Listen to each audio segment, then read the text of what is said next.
My name is Suraj Lal and you are watching PCD. In a previous lecture, we complete the study of theory of chapter number 4. Today, we will continue with the example 4.7. Example 4.7. अब देखो ये example में क्या बोला गया है। तो ये एग्जाम्पल में जो बोला गया है वो एक्चुअली थियोरी का एक पोर्शन है। तो पहले हम थियोरी देख लेते हैं, ठीक है। थियोरी में क्या था कि हमको प्रोजेक्टाइल मोशन की बात करते हैं। तो प्रोजेक्टाइल मोशन में हमको एक्चुअली क्या होता था कि कोई सरफेस से कोई ऑब्जेक्ट को हम प्रोजेक्टाइल करते थे। तो होता क्या था कि वो कोई v0 वेलोसिटी से प्रोजेक्टाइल किया जाता था।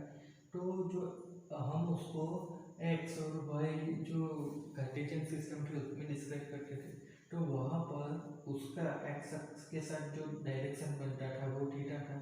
अब ऑब्जेक्ट ऊपर जो जाता है बट बाद में क्या होता है कि नीचे भी आता है। तो एक्स डायरेक्शन में वो जितना डिस्टेंस ट्रैवल करता था उसको हम क्या बोलते थे, रेंज बोलते थे। अब ये जो रेंज है उसका फॉर्मूला क्या आता था, तो v0 स्क्वायर, ठीक है, जो इनिशियल स्पीड थी वो, और साइन 2 थीटा अपॉन जी, ये फॉर्मूला होता था। अब यहाँ पर क्या बोला गया है कि आपने वहाँ पर ये भी पढ़ा था कि जो एंगल है वो अगर थीटा इक्वल टू 45 होगा तो आर क्या हो जाएगा, आर मैक्स हो जाएगा। क्यों हो जाएगा, बिकॉज वो हो जाएगा v0 square upon g, because theta लिखने से ये क्या हो जाएगा, 1 हो जाता था, ठीक है। अब यहाँ पर हमको क्या बोला गया है कि ये जो एंगल है, ये एंगल थीटा, ये अगर आप देखो तो थीटा की जगह ये 45 है, तो 45 से ये अल्फा जितना कम हो या अल्फा जितना ज़्यादा हो, ठीक है। तो ये दोनों केस में क्या होगा कि रेंज जो होगी वो सेम आएगी, प्लस अल्फा में भी और माइनस अल्फा में भी, ठीक है। तो ऐसा कैसे होगा वो हमको बताना है।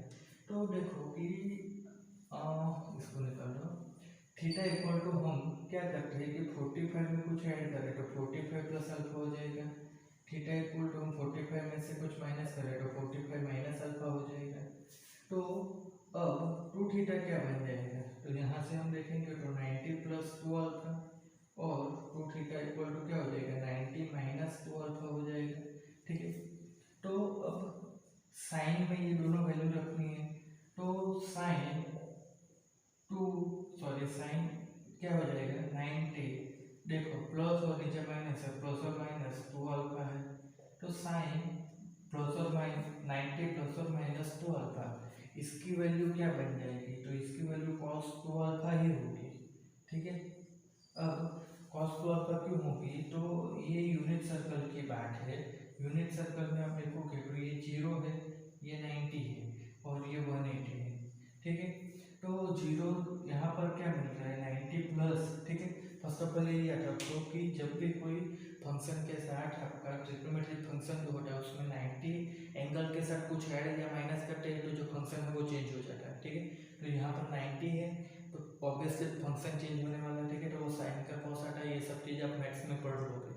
तो साइन आता है तो क्या हो जाएगा कि कॉस बन जाएगा। अब एक चीज़ देखो कि 90 प्लस, तो ये 90 है तो 90 में प्लस करोगे तो इधर आएगा, 90 में माइनस करोगे तो इधर आएगा। तो दोनों केस में क्या होगा कि यहाँ पर सारे के सारे जो फंक्शन होते हैं वो पॉजिटिव होते हैं, यहाँ पर ओनली साइन पॉजिटिव होता है, तो हमारा फंक्शन भी साइन ही है। तो क्या होगा कि दोनों केस में कॉस वो अल्फा हमको मिल जाएगा।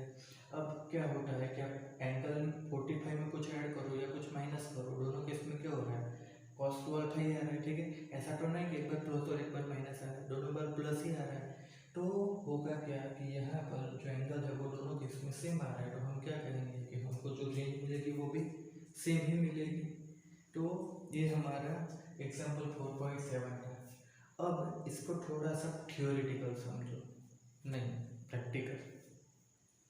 देखो होता क्या है कि ये भाई 45 एंगल है, ठीक है।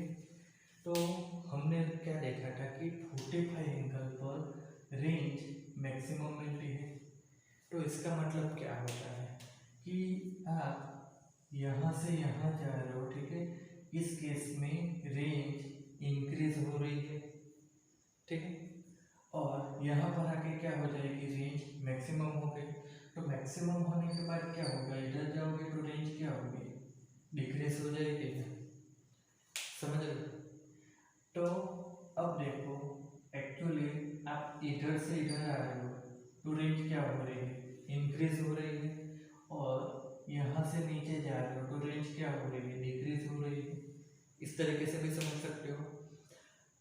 तो यहाँ पर हमको करना क्या है, 45 से नीचे आओ, ठीक है। तो आप देखो 45 से ये हम नीचे आए, नीचे वाला एरो ये है, ठीक है। तो यहाँ पर क्या होगी, रेंज डिक्रीज हो रही है, ठीक है। ये अल्फा आने पर रेंज डिक्रीज हो रही है।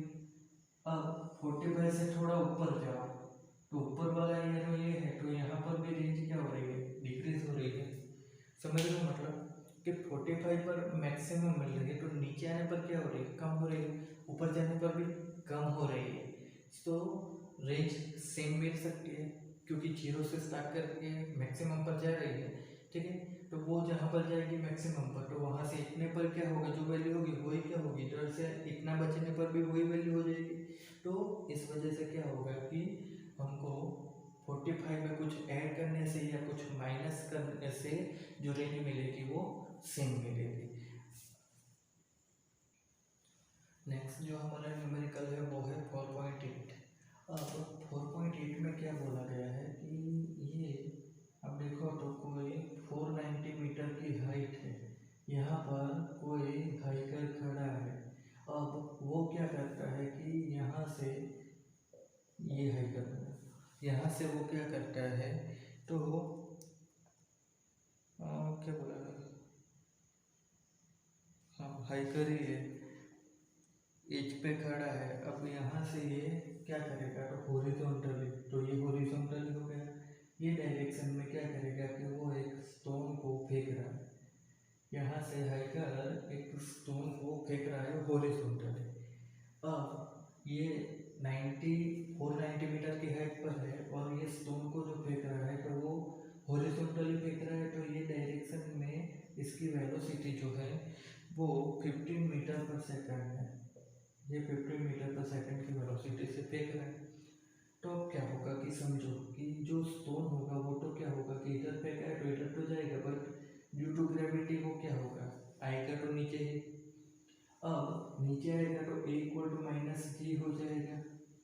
दूसरी चीज, अब यहाँ पर देखो तो हमारे पास y डायरेक्शन में ही डिस्टेंस वो ट्रैवल करेगा, ठीक है। हम अकॉर्डिंग तो क्या करते हैं कि इसको अगर हम यहाँ पर 0 0 ले गए, ठीक है, तो ये क्या हो गया, पॉजिटिव x, ये नेगेटिव x, ये क्या हो जाएगा, नेगेटिव y, और ये पॉजिटिव y हो जाएगा ऊपर वाला, ठीक है। तो अब देखो तो x डायरेक्शन में क्या है, वेलोसिटी है, और जो डिस्प्लेसमेंट करेगा वो क्या हो जाएगा, नेगेटिव y डायरेक्शन में। तो हमको यहाँ पर y इक्वल टू क्या मिलेगा, -490 मिलेगा, ये एक चीज है। दूसरा है पॉजिटिव x डायरेक्शन में है तो v0 x बताना पड़ेगा, x डायरेक्शन की वेलोसिटी दी है तो वो हो जाएगा 15 मीटर पर सेकंड। अब देखो v0 y क्या होगा, तो यहाँ पर आप देखो तो जो हाइकर है वो क्या कर रहा है, इस तरीके से फेंक रहा है, तो ये क्या होगा कि आप तो हॉरिजॉन्टली फेंक रहे हो, ठीक है, तो वर्टिकल हॉरिजॉन्टल मतलब इस तरीके से, तो हॉरिजॉन्टल फेंक रहे हो तो क्या होगा कि वर्टिकल डायरेक्शन में कोई मोशन नहीं आएगा, तो ये यहाँ पर एक्चुअली 0 आ जाएगा, ठीक है। अब हमको करना क्या है कि यहाँ से जो स्टोन फेंका तो वो क्या होगा, तो कुछ भी x डायरेक्शन में डिस्टेंस ट्रैवल करके आएगा, तो नीचे ग्रेविटी लग रही है वो छोड़ेगी थोड़ी उसे, ठीक है। तो क्या होगा कि वो नीचे आएगा तो क्या होगा कि ये यहाँ पर सरफेस ले लो, तो ये डिस्टेंस जो ट्रैवल करेगा वो क्या होगा, 490 मीटर जितना ही डिस्टेंस ट्रैवल करेगा ना, ज़्यादा थोड़ी कर पाएगा। तो अब यहाँ पर y जो ये है माइनस, बट y0 क्या होगा, तो वो 0 ही आ जाएगा। तो हम यहाँ पर फॉर्मूला लगाएंगे डिस्प्लेसमेंट का, y equal to y zero plus v zero y लेंगे, ठीक है, t plus 1/2 a y t square. तो यहाँ पर हमको क्या मिलेगा, y कितना मिला है, तो फाइनल डिस्टेंस को 490 मीटर नीचे ट्रेवल कर जाएगा, तो ये 490 equal to initial zero, initial velocity भी जीरो है, तो ये पूरा टर्म जीरो, ये 1/2 ए वाई, तो एक्चुअली ये तो क्या हो जाएगा, जी ही आ जाएगा, ठीक है। तो ये जी को हम क्या कर देंगे, एक्चुअली 9.8 लिख ही लेते हैं और t square as it is. So यहाँ से हमको क्या मिलेगा, तो सॉरी ये -49 है, ठीक है, ये माइनस हो जाएगा क्योंकि ये नेगेटिव डायरेक्शन में है इसलिए। तो यहाँ से हमको क्या मिलेगा, 4.9 टी स्क्वायर इक्वल टू 490, तो टी स्क्वायर इक्वल टू क्या हो जाएगा, तो 100। तो टी इक्वल टू प्लस और माइनस करना है, नहीं टाइम है ना, तो पॉजिटिव है, टी 10 सेकंड, ठीक है। तो ये टाइम मिल गया।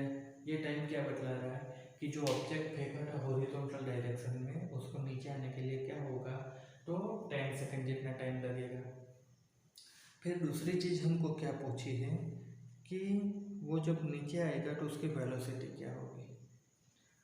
अब एक चीज़ देखो, यहाँ से जो ऑब्जेक्ट है उसको तो एक्स डायरेक्शन में फेंका गया, बट ड्यू टू ग्रेविटी वो नीचे आ रहा है, तो अब क्या हुआ कि फेंका तब तो उसकी सिर्फ हॉरिजॉन्टल वेलोसिटी थी, बट वो नीचे आ रहा है तो क्या हो जाएगा, वर्टिकल वेलोसिटी भी आएगी, ठीक है। तो जब वो यहाँ पर आएगा, ठीक है, तो देखो यहाँ से यहाँ पर आ रहा है ना, तो होगा क्या कि ये जो पार्ट था, ये जो पार्ट था, वहाँ पर उसकी वर्टिकल वेलोसिटी भी रही होगी ना, ठीक है। तो अब हमको क्या करना होगा कि वर्टिकल वेलोसिटी फाइंड करनी होगी, तो वी बाई, ठीक है, वी बाई हमको क्या मिलेगा, v zero by plus a into t करने से, तो यहाँ पर हमको क्या मिलेगा, वी जीरो बाई, तो इनिशियल स्पीड तो दोनों की जीरो ही, sorry initial speed y direction में जीरो ही थी, ठीक है, एक्स की तो ये ही आ जाएगी, ठीक है, वाई डायरेक्शन में जीरो ही थी, तो ये जीरो हो जाएगी, ये क्या हो जाएगा, -9.8 आ जाएगा, ठीक है, और ये क्या हो जाएगा, तो टाइम मिला अभी भूल गए क्या, 10 सेकेंड। सो वी वाई क्या मिलेगा, -9 और सॉरी पॉइंट तो निकल जाएगा, 10 से मल्टीप्लाई किया तो -98 क्या मिल जाएगा मीटर पर सेकंड। तो ये वेलोसिटी यहाँ वाले, ये पॉइंट वाले नहीं होगी, क्यों नहीं होगी, बिकॉज यहाँ पर तो एक्स और वाई डायरेक्शन दोनों में वेलोसिटी होगी, ठीक है। तो ये वी वाई हो गया, तो वी एक्स क्या होगा, तो वी एक्स देखोगे तो वो क्या होगा, 15 मीटर पर सेकंड ही होगा।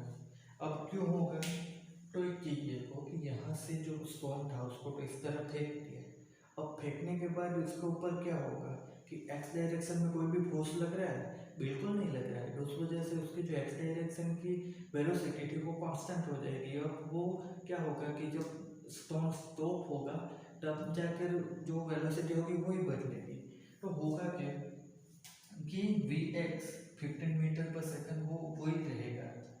तो हमको वेलोसिटी फाइंड करनी हो तो वेलोसिटी क्या हो जाएगी, तो वो हो जाएगी √vx² प्लस vy², ठीक है।